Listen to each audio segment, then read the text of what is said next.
listen, today I felt like we're gonna do some Q&A. I put on my Instagram a while ago that you guys should ask me some questions. I've got the questions now. Um, yeah, and I just feel like we should, try our best to get to know each other. So um, let's go. Okay, so question number one: when is the album dropping? I was playing the song with you on Crested today. Dope. Shout out. When is the album dropping? I have no idea. I have no idea. I'm working on it every day, but I have no idea. I have no date for you.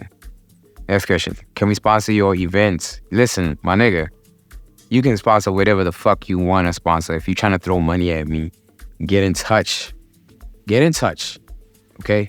Bookings at officialtejo.com. Get in. Okay, let's go. Next question. Do you feel like Cass exploited you?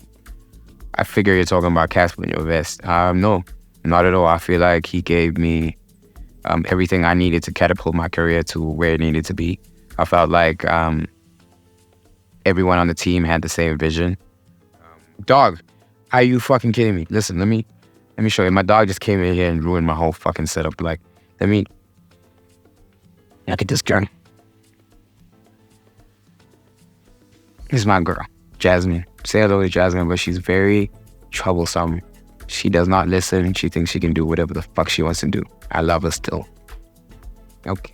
All right, sorry about that. Do you feel like Cass exploited you? No, I don't feel like Cass exploited me. I feel like, during the time we worked together amazingly. Like, the whole team was just putting on for each other. The whole team, was literally in sync, putting on for each other, doing the most, So I feel like Family Tree gave me the platform that I needed. It gave me the experience that I needed. And I met my brother Gemini, and I met Nadia before that, but Nadia became my sister through that whole Family Tree process. So I'm really grateful for those two things. Also with Cass, no bad blood between myself and him, especially from my side. Business is business. Business is business. It has nothing to do with my personal relationship. But no, I don't feel like he exploited me. Not at all. Please give me advice on how to make it as an artist. This one's tough, right? Because there's so many aspects to being an artist. It's not that simple. There's no formula to this shit. Number one, you got to be passionate about this shit. That is the most important thing. You got to be passionate. So much so that you might not be as talented as everyone else, but just because you're as passionate as you are, people might just fuck with your passion. People might fuck with the fact that you never stop. People might just fuck with that, So passion is number one. And personally, for me, I would love for talent to be number two, But talent isn't number two for a lot of people. But for me, talent's definitely number two. The passion to do what you have to do. Talented enough so that the product is good. Do you need a team? When you get to the point where you do need a team. I personally, I don't have a team right now. I have a team that I strategize with, but they're not on my shit every day, right? I don't have a personal manager that calls me every day. But I do have a team that strategizes and helps with with connecting the dots that I might, I myself might not have the know-how or the network to do that. I'm different. I'm not gonna lie. The way I came up, I'm mad different. I'm different from a lot of fucking artists. I do the work myself. I love to do the work myself. That's just in my character. Listen, when I was in the second grade, on my report card, and I'll never forget this. Her name was Mrs. Go. Is it Gohan or Gohan? She put in my report card that Tejo doesn't like asking for help. He likes figuring things out on his own. And, we're worried about that. But other than that, he's an amazing student, blah, blah, blah, blah, blah. But clearly, since I was in the second grade, it's just been who the fuck I am, right? I hate hearing a motherfucker tell me, nah, I can't do this, or no, I can't do this. I'll be like, all right, bet. You wanna bet? You wanna bet? I'm gonna go do this shit. Same way I started making beats. I was in there, I think 13, 14, recording at school, right? Because the high school I went to, there were boarders on campus, right? I was a day scholar, but we had boarders on campus. And The nigga I was fucking with at the time, Gordo, shout out Gordo, he's the guy that taught me how to make beats. Like I watched him make beats and then I took that and did what I had to do. But I was tired of waiting for niggas to send me beats 3-4 days a week. Like, yo, send me this beat. Yeah, I got you. I'm gonna send you. I'm like, yo, it's been 4 or 5 days. I'm not recording shit. This shit is boring. Let me just learn how to make the beats, and that's how I started, right? But that's always been my mentality. Same way with these videos. I'm editing these videos myself. For the most part, it's not that hard. But, you know, I got up, got a camera, I got lights, I got everything that I had to do and invested in the craft. And now I'm investing my time in learning craft. So as long as you do that for yourself, I don't see why you can't, you know, succeed in the music business. And again, success looks different for everyone. So it depends what success for you is. Is success being a world touring artist? Is success you touring your country? Is success you being the hood icon in your city, in your hood, in your neighborhood? You know, success is different for everyone, you know? So I think it's really attainable just off of the things I spoke about: passion, talent, and, you know, the hard work, willing to do things that other people might not be willing to do for you at the time because they don't believe in you, you know? Once people start believing in you, it gets a little bit easier. They're willing to do more. They're willing to invest their time because, you know, they see that the investment is going to pay out. All right, next. How does one get to meet you? You're low-key pretty hidden. Yeah, these days I'm low-key pretty hidden, and COVID did not do us any favors. So I've been kind of just to myself and doing what I can music-wise. You know, also like the hip-hop R&B thing in South Africa right now is crazy. So yeah, I am hidden for the most part, but this is where I'm at. I'm in my studio. I'm at home. I'm with my daughter. I'm with my dog. You know, that's where I'm at. But yeah, I mean, just keep close to the socials. I'm always posting where I'm at. So, I mean, that's the only time you're gonna honestly bump into me. Oh, unless you bump into me in like real life, like at the mall or a shop or something, because I do that a lot. I'm one man a lot. You know, I do normal life shit. I move alone a lot, you know? I'm always protected though. Don't get it fucked up. What's this one? How do you arrange your vocal stacks and harmonies? They always sound very tight and symmetrical in the stereo field. But how do you build? And I can't see the rest, I'm pretty sure. I understand what you're trying to say. You know what's crazy? I don't do vocal stacks and harmonies, man. I left that shit in like 2010. I don't do vocal stacks and harmonies. I do them here and there depending on like if I feel like it's necessary. You know what I mean? Even these days doing ad-libs is hectic, you know? I'd rather not, only if the song like really needs it. But when I do it, obviously you make sure that they align, you know? And there's so many ways to do that. Many ways that I'm discovering now for the first time. Like there's this program called Vocaline. It aligns your vocals for you. I've never used it, right? I know that Logic Pro also has a feature where you can choose, where you can make stacks, and then you can choose which one of those stacks you want the rest to kind of follow. You make that the highlighted track, and then the rest of the stacks underneath that kind of shift in place to like all the transients of the main vocal. You know, that's crazy. I've never used it, right? But I know it exists. I know it's there on Logic, but I've never used it. So yeah, but me personally, I just use my ears and I use my God-given talent, and I just make sure that I'm on point and as close as possible, because I feel like those subtle differences in each vocal is what gives it that, you know, that effect. You know what I'm saying? Yeah, it ain't hard, man. I'm pretty sure the most vocal stacks I've done in the last fucking 4 years, I'll probably stack 2 vocals. No lie. Probably stack 2 vocals. Max 4 vocals. Left, right of the same harmony. Left, right of another harmony. 4. Boom. Right? Right now, I'm on the one in the middle and one underneath it. I'm good. You know, and that's where I'm at right now. All right, next, where we at with it? What are we expecting from Tejo this year? Yo, we expecting a lot. Listen, let me tell you. I think I'm going to announce it right now. So, end of August, I'm doing a media launch on the 29th for some cannabis products that I'm rolling out with Chiba Delicious. Also, I am a new director at the company, and I am now a shareholder.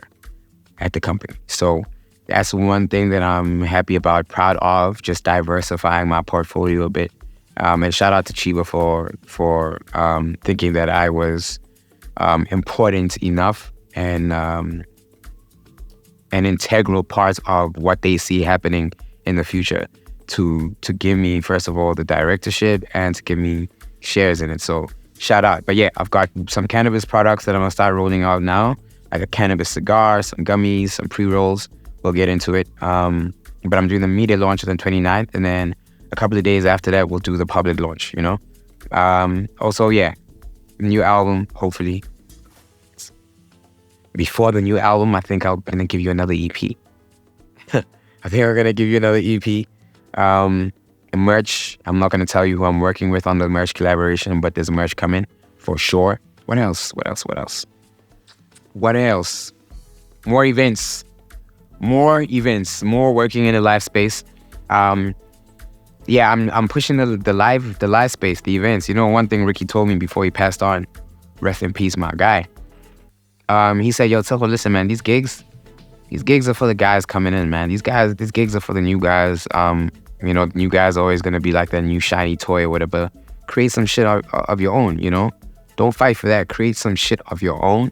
And then off the strength of that, other people will want you to come and do the same for their events. So that's where I'm at right now. You know, I've got the strip club shit happening. Got a private house party that we're gonna do every couple of months. And then we're starting a Saturday event called Into the Sun. I'm gonna give you guys details of that. And then there's a third property that I'm busy with now. And there's gonna be a fourth property. All right, so I'm gonna be pretty heavy in the event space, along with the music, along with the merch, just, you know, making it everything come 360, right? Why not? That's just a little bit. I don't know. I kind of off the top of the, but yeah. Yo, why did you switch up to piano, bro? Listen, man, I'm South African. Well, I'm South African American, but there ain't no switching up, bro. I live in South Africa. Piano is a South African genre. Why not? And it's not like I've stuck to one genre this whole time. You know what I mean? Like R&B, hip hop, trappish shit, pop, dance. I mean, I've got a song with Nasty C from years back, a house song. Like, what the fuck? You know what I mean? So it's not about piano, man. It's just I've always been diverse like that, you know? So why not? Obviously, I was going to touch piano. Obviously, I was going to touch it. But yeah, I don't think it's about, switching up, my nigga. Like, I did not switch up to anything. I'm very loyal to me and my musicality. And that's it, you know? And I hope you want to see me on more piano, though. I mean, we gave you Sondela, like, that's a fucking classic. I hope you want to see me on more piano. Because that would be fucked up if you don't. Bro, here in SA, nobody can body you in R&B. Yeah, I know. Ain't nobody bodying me in R&B. In anything that I do, ain't nobody bodying me, you know, with as much humility as possible. All right, let's move on. Would you feature or collaborate with an upcoming artist? Yeah, for sure. Why not? I think I've done it before. I've never charged anyone in the industry for verses. I don't do that shit. That's fucked up, right? I want to build and grow the industry. Yo, Jasmine, what's up? Sorry, man. I don't know. She got a hairball and I don't know. She be licking the carpet and shit. So yeah, of course, I'm trying to help grow the industry. And I've never charged for verses. I've never charged anyone in the industry that I know and recognize as an artist that I respect. I've never charged them. So, of course, if you're up and coming, send the music. If I fuck with it, I talk music. If I fuck with it, I am jumping on that bitch. Like, there's no two ways about it. You know, send me the music. If I fuck with it, I'm jumping on that bitch. It's that simple. You're... All right, moving on. Please don't stop the momentum. Any visuals coming soon. Yo, listen. I know I've been slacking with the visuals.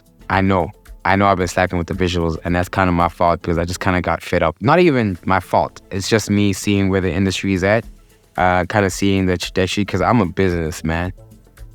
I'm not a businessman. I'm a businessman. You get what I'm saying? So I kind of have to make everything check and balance. You get what I'm saying? I got to make sure everything balances. So with the visuals, we've been slacking a bit. But I do want to give you guys some visuals really soon. You know, I feel like it's definitely a really important part of visibility and just entertaining, the people. But that shit expensive, guys. That shit expensive. If I'm doing these videos and listen to the fucking music, I need the music to go up. What stopped you from releasing the songs you were working on while shooting the process? I'm assuming you're talking about the process, the first process I did for not since 1990, but Pink Panther. Shit, bro, they still there. They still there, and that's the thing. Like, there's hundreds of songs that you might never get to hear, in their totality, because that's what happens with songs. You don't finish all of them. You fall out of love with a lot of them. So they're around. They're in my hard drives, my mini hard drives. Next question: will you shoot visuals for Skanky Mela, or can you do a song with Black Diamond? Yeah, for sure. I've been talking to the boys at Black Diamond. Well, Dania specifically, I've hollered at him. We've expressed interest in trying to lock in. So that's all I need to do. I just need to call the boys and lock it in. And I know we're going to make some fucking fire. Like, I already know we're about to make some crazy shit. So yeah, for sure. I don't think this visual for Skanky Mela is coming. I dropped that a while ago. Unless y'all blow that shit up. If you blow it up, I'm definitely shooting that shit. It isn't really a question, but can we please have vlogs and more videos of you in studio? This is why I'm doing this, we halfway there. But yeah, definitely more. And I don't know, just go check my playlist for the process on my YouTube and you'll find some making logs there. Let's keep it moving. Who's your inspiration when it comes to music and fashion? Damn, that's crazy. Who's my inspiration when it comes to music? Let's start there. Music, everyone is my inspiration. Like, every time I hear a dope song, bruh. Like, right now, I'm fucking geeking over this Kid Laroi song. I think it's called Nights Like These. It's a short little song. It's like 2 minutes or something like that. When I hear dope music, like, that is inspiration enough. Like, yo, I don't even listen to music like that. So when I come across something and I play that shit every day for a week, 2 weeks, I know I'm like, yo, that shit crazy. There's something sonically about it, right? And I try to figure that out and try to see how I can apply it to my own shit. So musically, everyone, I love Thames. Like, Thames right now, oh my God, Thames. Like, if I could marry anyone just based off their music, it would be Thames. But yeah, everyone inspires me. Every song that I feel like is dope or that resonates with me inspires me. And fashion-wise, who inspires me? I'm a very simple guy. Colors inspire me. Fits inspire me in terms of, like, how they fit. I might wake up one day and be like, yo, today I'm feeling like baggy. I'm feeling extra baggy. You know what I mean? And then sometimes I wake up and I'm like, yo, today I'm feeling extra dapper. Let me put on some fitting, some slim fit shit, some shit that's gonna hug me, and I want it to be black, or I want it to be pink, or you know what I mean? I don't think I have an inspiration like one person. Again, I think it just works off of like the music, the way music inspires me. I might be flipping through some shit. I'm like, oh, okay, that's fucking amazing. I can see how I fit in that, and I can see how I can change it. And yeah, I don't think I have one style either. Damn, these are a lot of questions, man. Fuck. Which artist would you do a collab tape with? Yo, which artist would I do a collab tape with is a good one. Yo, so many. I'd do a collab with Maglera. I'd do a collab with Black Lee. I'd do a collab with Zucci. Actually, I need to hit Zucci up and do that. I'd do a collab tape with, did I say Blackie? Yeah, I did. I'd do a collab with Shakana. I'd do a collab with fucking CC. I love CC shit. I'd do a collab, and CC's beautiful as hell. I'd do a collab with, who else, man? Mahu. Yo, Mahu's on fire right now, yo. Like, I love her voice. I'd do a collab with, you get the fucking point. I'd do a collab, my nigga. Like, I would do a collab. Would you collaborate with a Botswana artist, and which one? Yeah, I would. I think I mentioned Maglera. Or do you mean Botswana from Botswana? If you're talking about from Botswana, Vizo, obviously, come on, Vizo's my guy, dog. Obviously, considering Vizo's always my guy. You know who I think is really dope? William. William, I think is KRM. William, the funny dude. Yeah, I think he's dope. I haven't seen him active on the music side in a while, but I think the shit that he has given us was dope. Yeah, I would, and I feel like the visuals would be fucking amazing. So yeah, definitely. Let's move on. Could you drop remastered versions of your old singles under Soto Mafia? I don't know about the singles under Soto Mafia, but since 1990, we definitely dropping on DSPs at the end of this year as an anniversary. I think we're 9 years deep now. So we're gonna drop December since 1990, while the ones that we can clear samples for, we're gonna do that. If you were given an hour with your mom right now, what would you do with your time with her? Damn. I would just hug the fuck out of her, first of all. And then I'd ask her to tell me what the fuck's up, what's happening in heaven, my nigga. Like, what's happening up in the clouds? You know, talk to me. Other than that, I think we would just talk the usual shit that we talk. You know, we'd be catching up. I think she'd want to spend more time with my daughter, with her grandchild, than she would with me.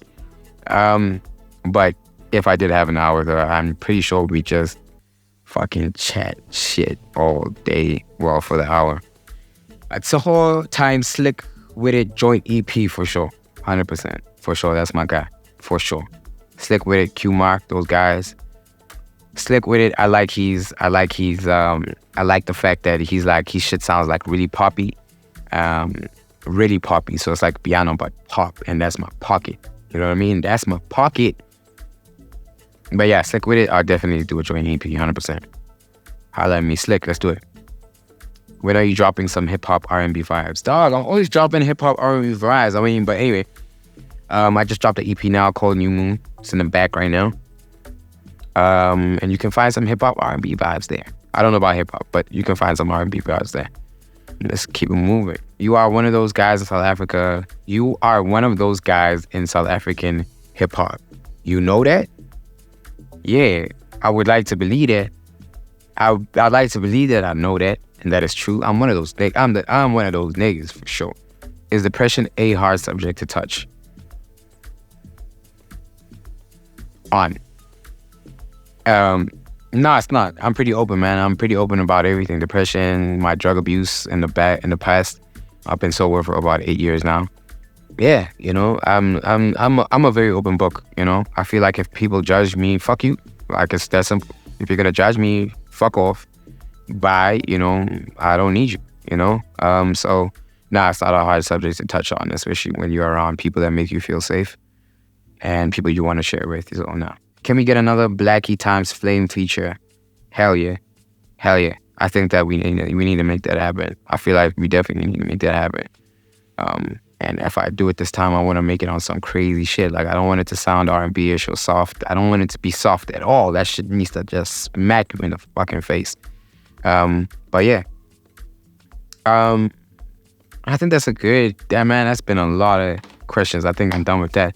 Thank you for joining my TED Talk. Nah, I'm joking. Thank you for coming by and just listening to us hang out and answer questions. And thank you for all your questions. I think I'm going to do this on a regular.